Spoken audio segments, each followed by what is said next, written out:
Buenos días, mi nombre es Juan José Esama.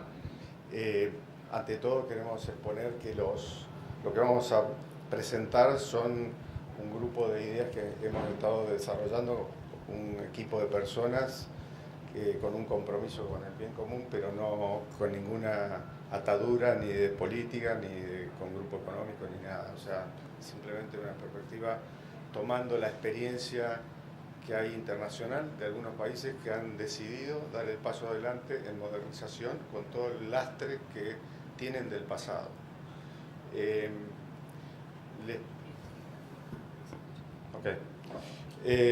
La cuestión que estamos poniendo en perspectiva es el mundo se está encaminando a un proceso de revolución digital que, según los que saben, puede afectar en una potencia de una bomba equivalente a 3.000 veces la revolución industrial del siglo XVIII. Eso para tener un poco de idea, que movilizó 100 millones de personas en su momento. Así que imaginen lo que puede ser el impacto de lo que viene. Esto tiene mucha importancia sobre el tema de la producción, sobre el cambio de empleo y sobre la redefinición del trabajo. La segunda cuestión es más interna. Tenemos una economía en 4 marchas, que de alguna manera tenemos empresas globalizadas, empresas de cabotaje, empresas parroquiales y empresas en supervivencia. Una economía fragmentada no consigue cohesión y eso tiene implicancias sociales, que la estamos viendo, pobreza, marginalidad, etcétera, pero también tiene el problema de falta competitividad de un país que está para atrás. Y nosotros competimos en el mundo con otros países, vamos a ver algunas cuestiones al respecto. Y la última cuestión es que nosotros estamos de alguna manera haciendo una propuesta que es algo más que solamente una reforma impositiva. Esto es asimilable a lo que ha pasado en el mundo, por ejemplo, con la campaña antitabaco. La campaña antitabaco fue efectiva y está demostrado cuando se aplican 5 medidas básicas.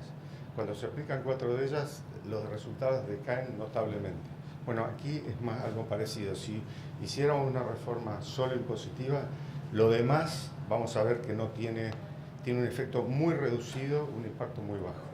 Tenemos el desafío de poner 4.700.000 personas en el mercado laboral formal, 500.000 empleadores en el mercado formalizado pleno y mejorar la competitividad de esas empresas para ser modernas. Con este elemento empezamos la presentación. Bueno, la idea, digamos, es mostrar partir de cuáles son los problemas para después plantear las soluciones, ¿no? Dentro de los problemas, lo que comentó Juan hace un rato, lo que vemos es que necesita una solución integral, simultánea, digamos, y consistente, ¿no? Que tiene que ver con lo que es el producción, y esto que está acá, los colores tienen que ver con el grado de cambio que necesita, ¿no? Que se necesita hacer. Todo lo que es lo fiscal, laboral y previsional, todo lo que es financiamiento y medios de pago, después una envolvente de todo lo que son los mercados y la competencia de los mercados y la inserción internacional, y todo lo que es la infraestructura, que es todo lo que se necesita para poder estar en esos mercados. El enfoque que nosotros tenemos es un enfoque, justamente como lo comentó, un enfoque integral. Entonces, respecto de lo que es la producción, ¿no? Acá nosotros vemos que la función de producción, en el caso del sector agropecuario, que es uno de los sectores más competitivos de la economía argentina, o sea, lo que estamos planteando acá es una visión integral de toda la economía, ¿no? Con algunos pantallazos respecto de los efectos que puede tener en el negocio agrícola. Acá lo que vemos es la función de producción, o sea, vemos que los productores argentinos tienen una gran capacidad para adaptar, no sé, buenas prácticas, incorporar tecnología, adaptar procesos, pero si uno observa, digamos, la productividad total de los factores comparada con los países con los cuales nosotros competimos, o sea, si nosotros queremos ser el supermercado del mundo, tenemos que competir con los países que son los principales exportadores mundiales de alimentos, ¿no? Si nosotros vemos cómo evolucionó de 1963 a 2014, que es la última publicación de este informe que hizo el USDA sobre la productividad total de los factores comparada con el resto de los países, lo que vemos es que Argentina creció 51%, la mayor parte de los países creció el doble de lo que creció Argentina en el mismo momento, y hay un grupo de países líderes que creció hasta 5 veces lo que creció Argentina en el mismo periodo. Esto nos tiene que mostrar, ¿no?, algo, qué es lo que está pasando, digamos, y por qué en esta envolvente que comentábamos en el gráfico anterior, cómo, digamos, todo este paquete fiscal, laboral, el funcionamiento de los mercados y la infraestructura afecta justamente a esta performance. Lo que vemos es que la presión fiscal consolidada en Argentina es muy alta, ¿no? Es superior al 40% del Producto Bruto. En este gráfico lo que vemos es un gráfico de fuente Banco Mundial que muestra la presión tributaria comparada con el resto de todas las comparaciones, son con el resto de los países que son principales exportadores de alimentos. Argentina está en este caso 32% del Producto Bruto en el último año, y los países con los cuales competimos están bastante por abajo, ¿no? Esto es presión tributaria nacional y provincial, y acá faltan otros recursos tributarios e impuestos que no están en esta base de estudio del Banco Mundial, que es lo que hace que nosotros lleguemos con esos cálculos al 40% de presión tributaria. ¿Qué es lo que vemos también? Vemos una gran cantidad de impuestos, o sea, tenemos 16 impuestos nacionales, tenemos 10 impuestos provinciales, tenemos 7 impuestos municipales de alguna forma que tiene que afrontar. Vemos también una carga previsional y paraprevisional alta, ¿no? Tenemos un montón de impuestos y de tasas y de cosas que se pagan en el sector, en el impuesto al trabajo. Tenemos costos laborales elevados. ¿Por qué? Porque tenemos un convenio colectivo, digamos, que es indiferenciado. Esto no afecta tanto al sector agrícola, pero sí afecta cuando uno quiere agregar valor, ¿no?, en las industrias, y ahí empieza a haber diferencias. La ley de riesgo de trabajo, que si bien está esta reforma que fue positiva, todavía tiene algunos costos, digamos, tiene costos altos, un alto grado de litigiosidad, ausentismo y todo lo que tiene que ver con las fallas que hoy está teniendo la ley de contratos de trabajo hacia adelante para poder generar empleo en este nuevo contexto y hacia adelante con la proyección que les contaba Juan José, que digamos, es lo que tenemos que estar preparados para ver. A eso se le suman los altos costos regulatorios. Yo acá agarré el checklist, ¿no?, de las 12 regímenes de información que el sector agropecuario tiene que, digamos, que los contadores y el productor tienen que presentar todos los años, ¿no? O sea que siempre en algún momento tiene que estar haciendo algún trámite, presentando, buscando, coordinando la información. Todo esto genera costos a todo el sistema. Y el régimen regulatorio de las empresas, de las pequeñas y medianas empresas, es muy complejo. Tiene 4 leyes que definen lo que es una pequeña y mediana empresa, y tiene entre 300 y 400 decretos y resoluciones vigentes. Eso hace que haya una gran incertidumbre para poder configurarse, ¿no?, como una empresa de este tipo, y genera altas contingencias.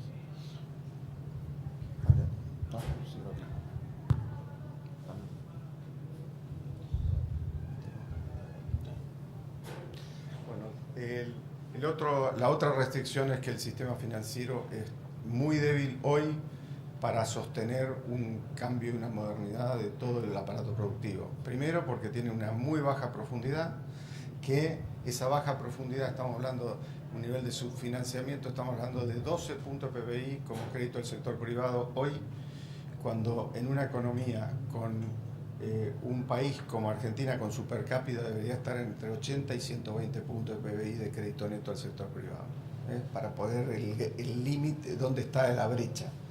La segunda cuestión es que las unidades productivas agropecuarias son las que tienen aún menos posibilidad de financiamiento en forma relativa a la media. Se calcula que más o menos es el 9% del PIB agropecuario que está el límite de financiamiento, o sea que está menos que la media, y con un precario crédito comercial que está subsumido básicamente en el descuento de cheque de pago, el cheque de pago diferido. A esto se suma un alto costo del crédito que no está asociado a riesgo cliente, porque no hay historia, básicamente, elementos para hacer un scoring, que hoy podrían hacerse scoring. Hoy hay mecanismos de hacer scoring a nivel de pequeñas y medianas empresas, no solo de particulares, y porque se fija por producto y no por cliente. Y encima de esto los plazos son cortos. Uno puede ver que los sobreprecios que hay a iguales condiciones entre empresas grandes y medianas y chicas, entre países como España y Francia, ahí lo que estamos tratando de establecer son los niveles de costo que deberían ser y el exceso de tasa que se está aplicando. Estamos hablando del sistema financiero general, que incluye no solo al sistema formal, sino al paraformal y directamente el clandestino, por llamarlo de alguna manera. A esto, por el otro lado, tenemos el sistema medio de pago, del que poco se habla, pero mucho se sufre, que es el uso intensivo de medios de pago obsoletos. Nosotros no nos damos cuenta, pero en Argentina gran parte de los pagos se realizan a través de tres medios de pago, dos del siglo XIX y uno del principio del siglo XX.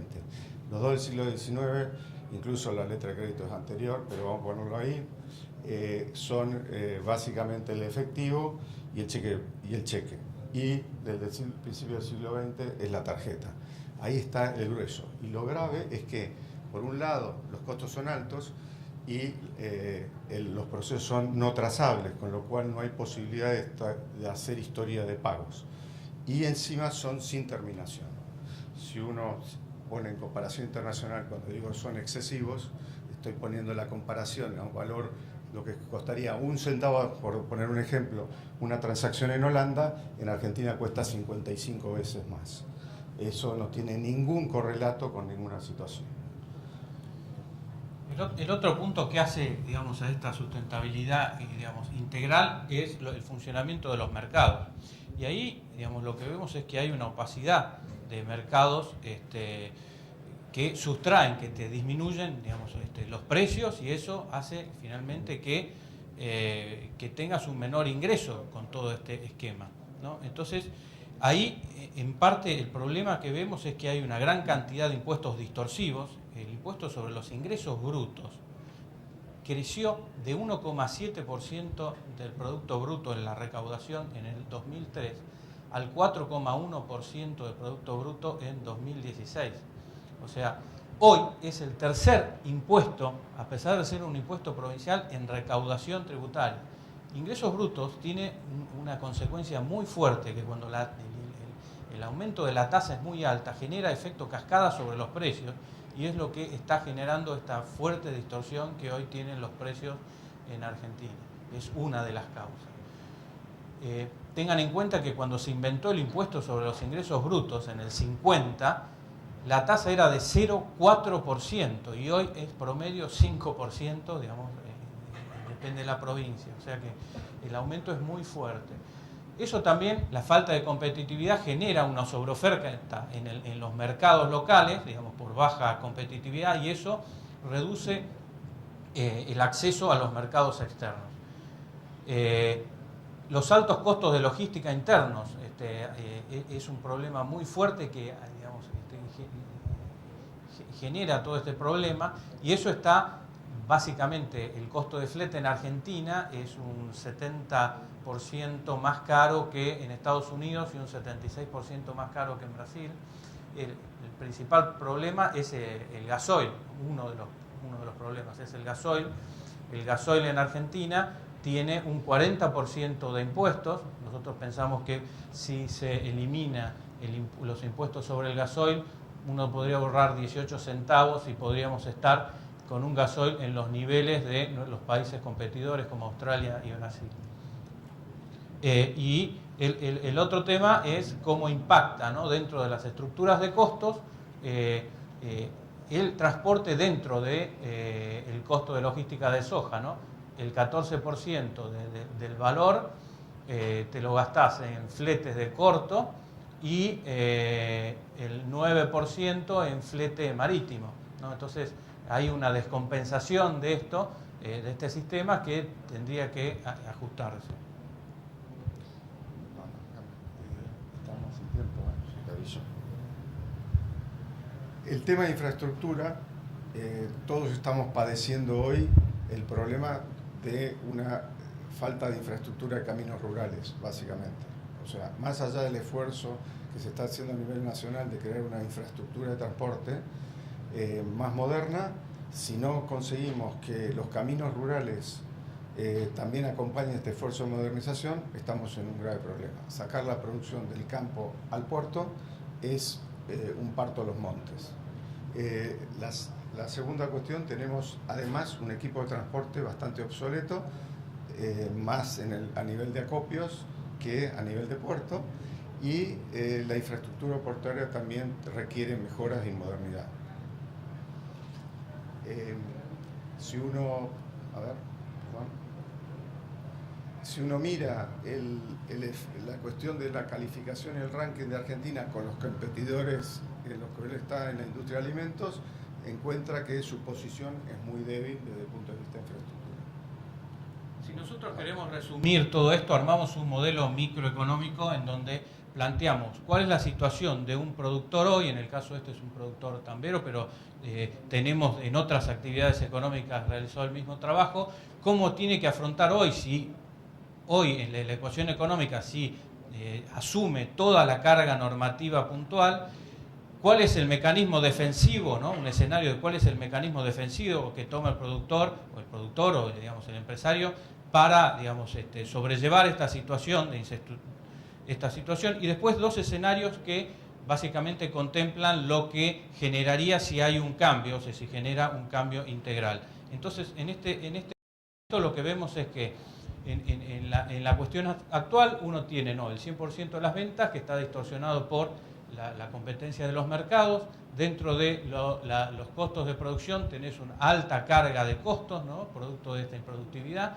Tenés los impuestos, por otro lado, y tenés los costos financieros. Eso te da una situación actual de insustentabilidad, ¿no? Porque te da un resultado negativo que hacia adelante no es sustentable. ¿Cuáles son los mecanismos defensivos que tiene esto? Bueno, la informalidad, una parte.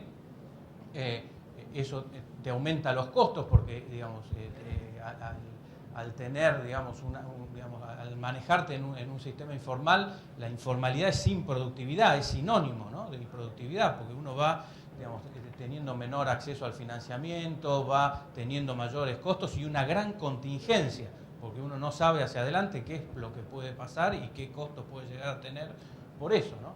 Entonces tiene una caída, digamos, en los impuestos, un aumento en la cuestión financiera porque todo le sale más caro, y bueno, el resultado es, digamos, le permite sobrevivir, pero con esto no vamos a ninguna parte en un esquema, digamos, que queremos, digamos, que Argentina va a entrar hacia adelante, como lo que comentó Juan José.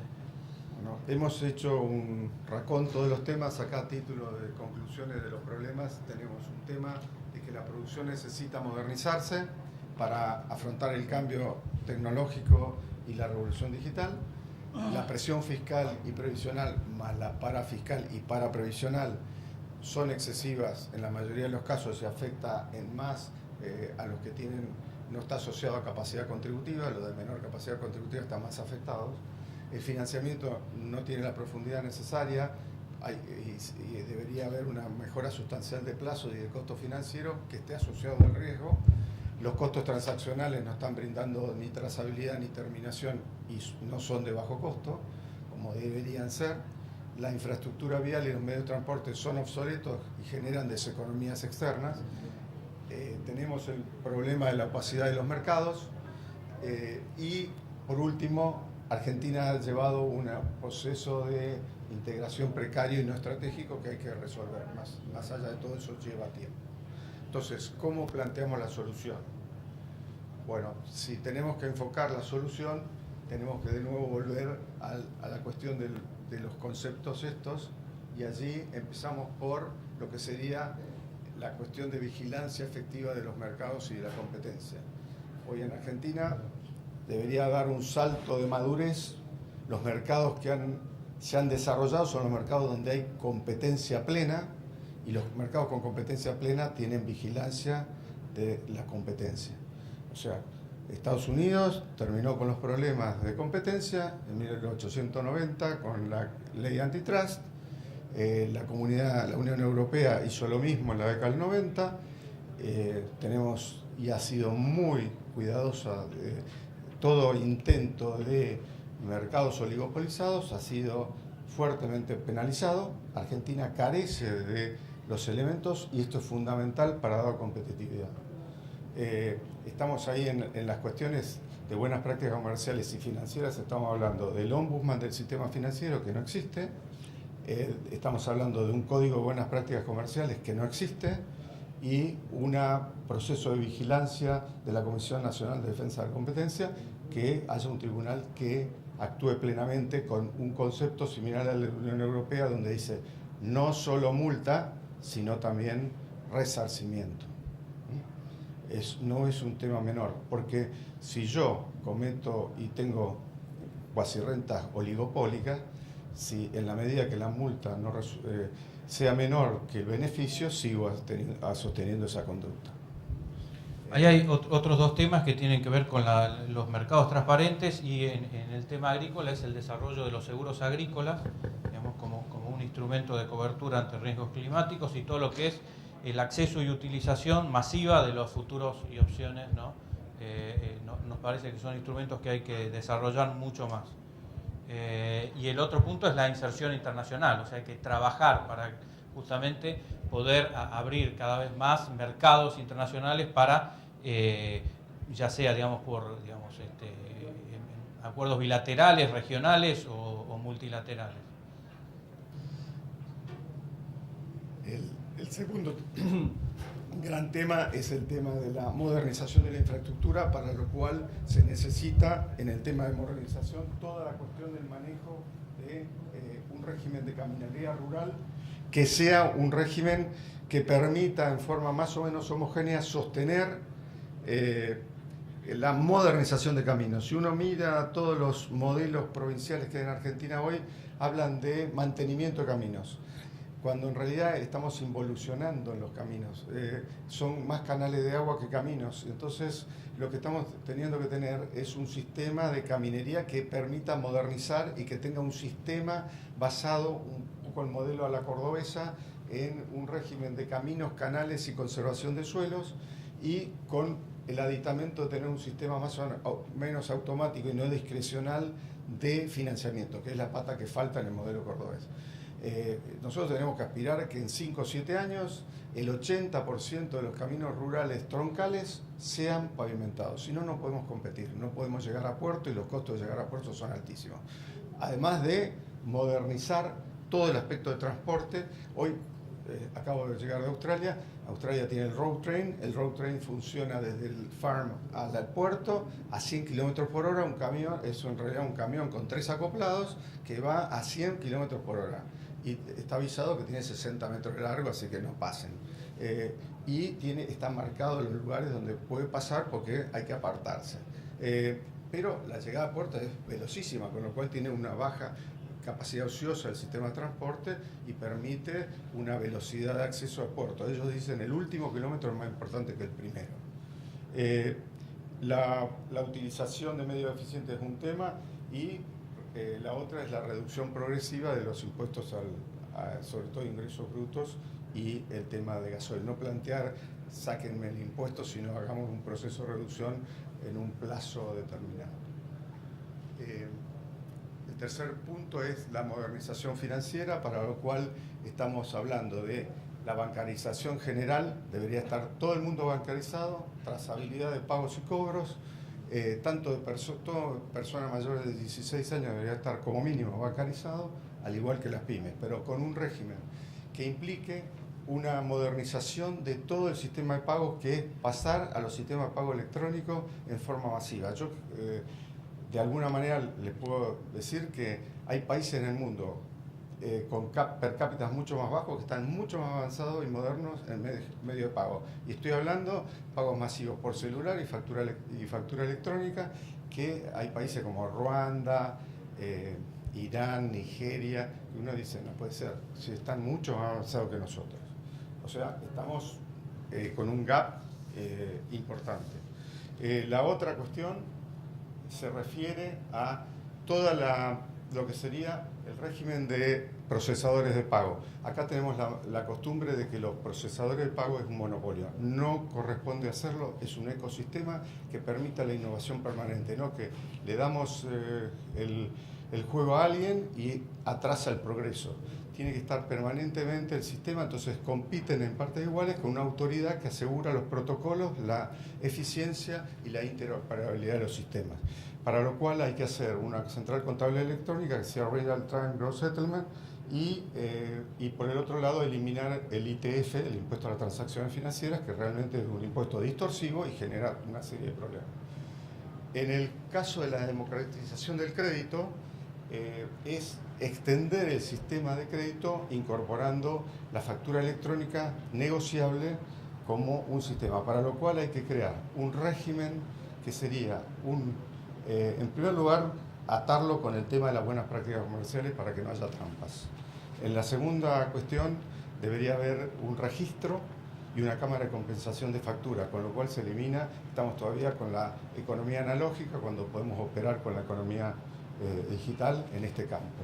Y sería extender a competencia el tema. Para darles una idea, estos son 20 a 30 puntos de PBI que se podrían materializar en el sistema financiero con tasa real basada en riesgo objetivo del cliente. El otro punto es toda la readecuación del régimen prudencial del Banco Central, garantías, todo el régimen de fraccionamiento y graduación de crédito para poder asistir y acompañar sobre todo la incorporación de las pymes que estamos diciendo que están en gris al sistema con un legajo que hoy se puede hacer, un legajo simplificado directamente a nivel de Banco Central que evitaría un montón de costos de ITN. Vamos al régimen. Bueno, respecto del régimen especial y laboral, vemos que por un lado tenemos el tema del IVA, ¿no? Hoy hay una imposibilidad. El tema del IVA genera excesos, digamos, de IVA crédito fiscal. Es un impuesto que afecta fuerte la inversión, porque cada uno que quiere hacer una inversión tiene que mantener y adelantar el pago de IVA, digamos, en todo lo que hace y también y lo que decide invertir, y eso genera un costo financiero, ¿no? Porque tiene que mantener ese IVA a disposición de otra persona y no del productor. Entonces lo que estamos pensando es que ese IVA se debería poder aplicar como pago de las contribuciones patronales, entre un 30 y un 80%. Esto en el marco del régimen especial de las pequeñas y medianas empresas y el tema de construir el régimen de trabajadores independientes, ex-monotributistas y autónomos que existía antes. Pensamos también en todo lo que tiene que ver con el convenio adhesión. O sea, acá hay que trabajar frente a la reforma tributaria en un convenio adhesión entre la nación, la provincia y los municipios para que se pongan de acuerdo, digamos, cuáles van a ser las potestades tributarias que van a tener cada uno hacia adelante y cuál es la responsabilidad de gasto, para tender hacia una mayor corresponsabilidad fiscal. Ese acuerdo, marco, nación, provincia y municipios, digamos, tiene que tener un horizonte acotado a un plazo de 15 a 20 años, de muy largo plazo, y tiene que, digamos, tener el compromiso de no aumentar, digamos, sino que de disminuir la carga tributaria. Ahí hay que trabajar mucho en todo lo que es el tema de ajuste por inflación, en el tema del impuesto a las ganancias, que está generando fuertes problemas, digamos, en todos los sectores, el resultado por tenencia en el caso, digamos, de los stocks, ¿no? A la cierre del ejercicio, y en el caso de la ganadería también, digamos, te genera, digamos, un problema que tenés que pagar un impuesto que no se realizó. Hay que adecuar las cargas, digamos, todo lo que tiene que ver con las deducciones, los mínimos no imponibles y los quebrantos, hay que ajustarlos, digamos, a los verdaderos valores actuales. En el caso de los bienes personales, la ley habla de que las tierras rurales están exentas, pero después de eso se generó un debate dentro de la FIP, ¿no? Que con una nota interna dijo, no, bueno, pero hay que ver el caso de las empresas unipersonales. Entonces ahí hay que aclarar justamente ese artículo para que no quede duda, porque ya hay dos fallos a favor del contribuyente en este punto. Hay que trabajar con la reducción de los impuestos, el impuesto inmobiliario. El impuesto inmobiliario tiene un gran problema porque en los últimos años han avanzado muy fuerte en la forma en la cual se grava el impuesto, ¿no? Han puesto, digamos, los rangos de escala en un pico de progresividad, en una evaluación que es muy baja, ¿no? Respecto de lo que debería de ser. Entonces hoy cualquier campo empieza a tributar la alícuota más alta, ¿no? Han adicionado impuestos dentro del inmobiliario, por ejemplo el impuesto del multipropietario en el caso de la provincia de Buenos Aires, o el impuesto a los grandes propietarios rurales en la provincia de Santa Fe, que no tiene ningún sentido, digamos, porque escalas, digamos, muy chicas ya empiezan a tributar, le multiplican el doble, ¿no? Por 100% el impuesto en el caso de Santa Fe, y ese es un tema que hay que trabajarlo. Hay que respetar el cronograma de reducción, digamos, de derechos de exportación en el caso de la soja. Es un tema, digamos, que es un compromiso, a mí no me cabe duda que eso va a ser así. ¿Qué otro tema? Bueno, el tema del impuesto a la herencia, que en algunas provincias se ha puesto, que es un impuesto que me parece que puede generar muchos problemas en el funcionamiento normal de los campos, sobre todo cuando hay sucesiones y generan estos hechos que en algunos momentos son inesperados o no está, digamos, bien armado. Los elementos que vienen a continuación son básicamente, por un lado, reducir las contingencias de las pymes, de las empresas, y por el otro, abatir los costos, tanto administrativos como regulatorios. Voy a pasar muy rápido, pero básicamente acá tenemos el problema del seguro de inculpables, instalar un seguro de inculpables. Hoy hay una serie de cuestiones en la ley de contrato de trabajo que representan un costo inadvertido para las pymes que es insostenible. Se muere un empleado en su casa y no cubierto por el riesgo del trabajo, y la pyme se tiene que pagar la indemnización a la familia del deudo. Esto pasa con enfermedades terminales, etc. Eso debería ser una cobertura de un seguro, porque una empresa de 5 personas queda totalmente descolocada en el costo. Cumplir la ley de diferenciación de los convenios colectivos de trabajo para pyme, y el servicio de convencionalidad de las pymes, que no lo hace el Ministerio de Trabajo y que debería hacerlo, porque eso genera incontingencias graves.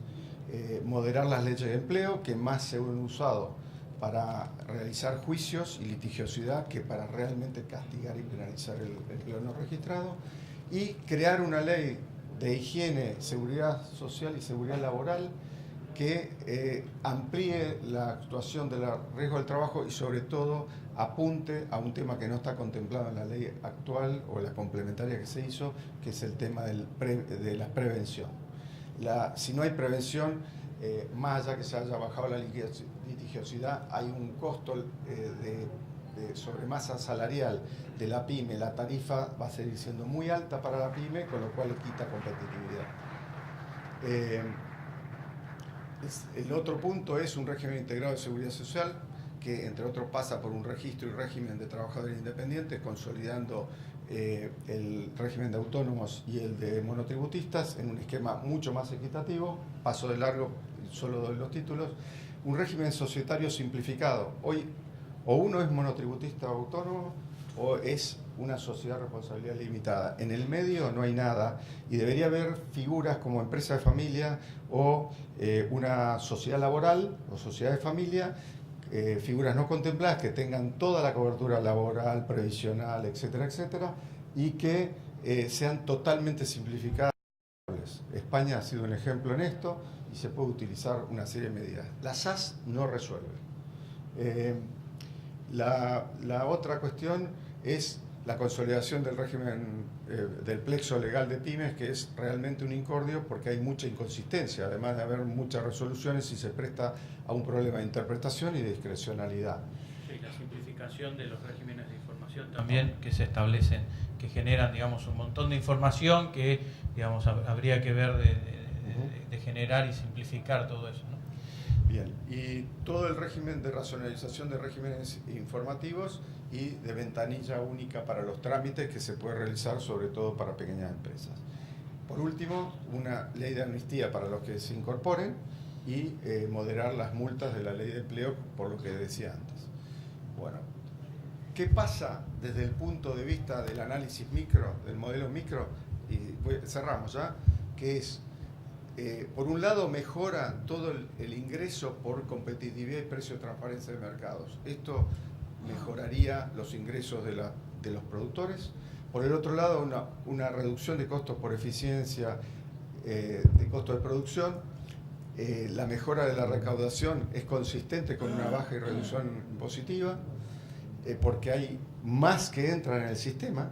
Hoy, si el sistema previsional pagaran todos, no costaría 34, costaría 20 a 22 puntos, nada más, pero tendrían que pagar todos. La tercera cuestión, la cuarta cuestión es una mayor profundidad financiera que habilitaría tener crédito a largo plazo, a bajo costo y procesos transaccionales. Lo que están abajo, el 19, 18 y demás, son los puntos de ahorro que significa cada de estas cuestiones que permitirían a una empresa ser sustentable con bajas de costos y eliminación de contingencias. Para cerrar, esto es un enfoque sistémico y es opuesto al atar con alambre al que estamos acostumbrados. Si seguimos en la inercia actual, hoy el sistema nos lleva a peor, no a mejor, no a sustentabilidad, ni macro ni micro.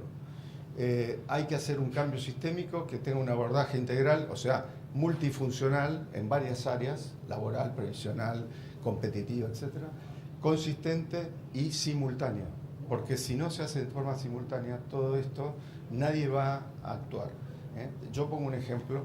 En Brasil se hizo un ejemplo de regularización de pequeñas empresas y a nivel nacional hace 10 o 12 años y entraron 158.000 empresas. Se hizo con los estados y en forma generalizada a nivel municipal, estadual y nacional, y entraron en un lapso equivalente 5 millones de trabajadores. O sea, fíjense el impacto entre una decisión, digamos, unilateral versus una consensuada. El resultado micro de las simulaciones nos da que además hay mejora de sustentabilidad, porque hay además no hay pérdida de masa fiscal, por el contrario, hay mejora fiscal, aunque parezca mentira, porque estamos ingresando gente que no está aportando y genera más producción, más eficiencia, o sea, tiene un valor agregado. Y por último, la sustentabilidad es clave porque nos permite modernizar y dar cohesión productiva. Y ahí terminamos. Y disculpas porque nos excedimos. Bueno, José y Ezequiel, muchísimas gracias. La verdad que es un tema que me imagino que a todos nos tiene bastante preocupados. ¿Hay 10 minutitos para unas preguntas? ¿No? Nada. Bueno, ni una. Hacemos una como para sacar alguna inquietud, ¿eh?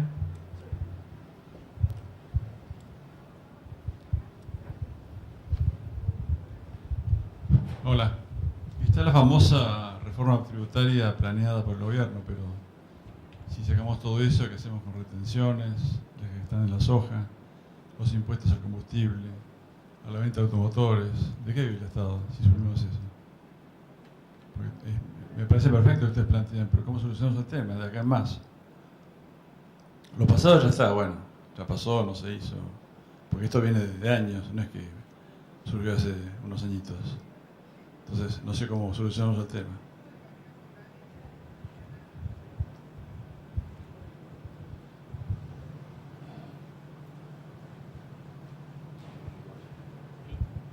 Sí, el problema que tiene hoy el tema de puntual fiscal, ¿no? Pero nosotros lo que tratamos de poner es un esquema más amplio que el puntual fiscal, ¿no?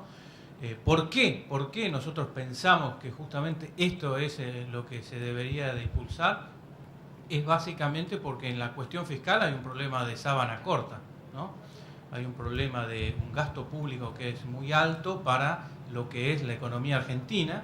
O sea, la economía argentina no aguanta un gasto público muy alto. ¿Por qué? Porque la estructura que tiene la economía, que tiene una gran cantidad, digamos, de sectores económicos que son transables, el gasto público genera problemas directos sobre todo lo que tiene que ver con los transables. El sector agroindustrial está dentro de eso, ¿no? Y todas las economías regionales también. Y la solución hacia adelante es compleja. ¿Por qué? Porque el gasto público es muy alto y está digamos, tiene una gran concentración de gasto público que es muy difícil bajar, ¿no? Es muy rígido. ¿Por qué? Porque son básicamente salarios y pensiones, ¿no? Y jubilaciones. Entonces eso amerita hacia adelante, ¿no? Buscar un escenario justamente en donde se construya un gran acuerdo político que pueda generar la confianza necesaria para impulsar algo, digamos, similar a lo que hicieron con el tema de la soja, pero integral, ¿no? Y que permita hacia adelante, mientras tanto se pueda ir acomodando la cuestión del gasto público, la presión tributaria al mismo tiempo, poderle, digamos, con este enfoque integral, contribuir a mejorar las otras partes donde nosotros estamos viendo que hay pérdida de eficiencia en todo lo que tiene que ver con los precios, todo lo que tiene que ver con la productividad y los costos, todo lo que tiene que ver con la cuestión financiera, ¿no? Y de infraestructura. Entonces, esto va a meritar, digamos, el apoyo de todos los sectores, ¿no? Un gran esfuerzo, me parece, y hacia adelante hay que pensar, digamos, en este esquema. ¿Por qué? Porque la situación va a ser para largo, no se va, para mí, poder solucionar de un día para el otro, va a necesitar un acuerdo de confianza y va a necesitar justamente poder trabajar todo lo que es extrafiscal, digamos, donde vemos que hay pérdidas y que se pueden generar eficiencias para poder mantener justamente las actividades económicas en un estado, digamos, positivo, ¿no?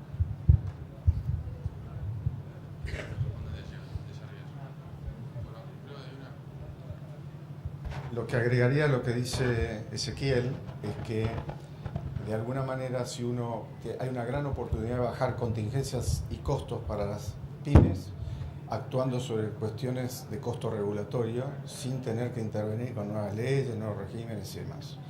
Y eso automáticamente permite poner mucho más, digamos, certidumbre a las empresas, que hoy están con la amenaza de determinados riesgos que son casi, diría, artificiales. ¿Okay? Lo que decimos de la cuestión del costo inculpable, son medidas muy rápidas de realizar. Justamente, perdón, mi pregunta apuntaba a eso. ¿Ustedes ven la factibilidad de ciertos temas que pasan a través de compañías de seguro, de modificación de cosas que son así en la práctica, como lo de los inculpables o como las coberturas de la previsión en lo que hacen las RT? ¿Lo ven como una cosa factible, rápida, o han tenido ya alguna acción o tratando de ver a qué puerta hay que golpear para que las entidades que lo representan, o en este caso una entidad como esta, podría llegar a ser algún tipo de presión sobre alguno de los sectores en donde haga falta golpearle la puerta para que nos atiendan? Porque me parece que si esperamos solamente la modificación de las leyes vamos a demorar un montón, eso seguro. Gran parte de las propuestas no pasan por un tema legislativo, pasan por un tema de ponerle criterio a la cuestión. Te diría, por ejemplo, El tema de riesgo del trabajo puede ser una norma de SRT exigiendo separar lo que sería. La RT tiene básicamente el costo dinerario y en especie como digamos, la cobertura médica y dineraria para los accidentados, ¿no? Los infortunados. Pero se podría separar todo el régimen de prevención, que es mucho más importante. Por cada peso en prevención se pueden ahorrar hasta 10 a 30 pesos de accidente, o sea, y eso no lo estamos mirando. Primera cuestión. No estoy entrando en los INITINES, de todo eso, que es una resolución de otro nivel y que hay que dejarlo para una segunda fase. Lo que estamos planteando acá, este es un barco que no puede ir a dar un salto o una vuelta de 180 grados de golpe. Entonces, estos son mejoras iniciales, sobre las después hay que hacer una segunda fase de mejoras que serían estructurales y transformacionales, donde hay desde la identidad digital a lo que se te ocurra, que va a tener que requerir cuestiones legislativas. El trabajo remoto, lo que quieras, pero eso no es tema hoy de harina de este costal. Lo que sí es, lo de infortunados no pasa por un régimen legal, es mutualizar un costo. Y ese costo debería estar dentro del sistema de seguridad social.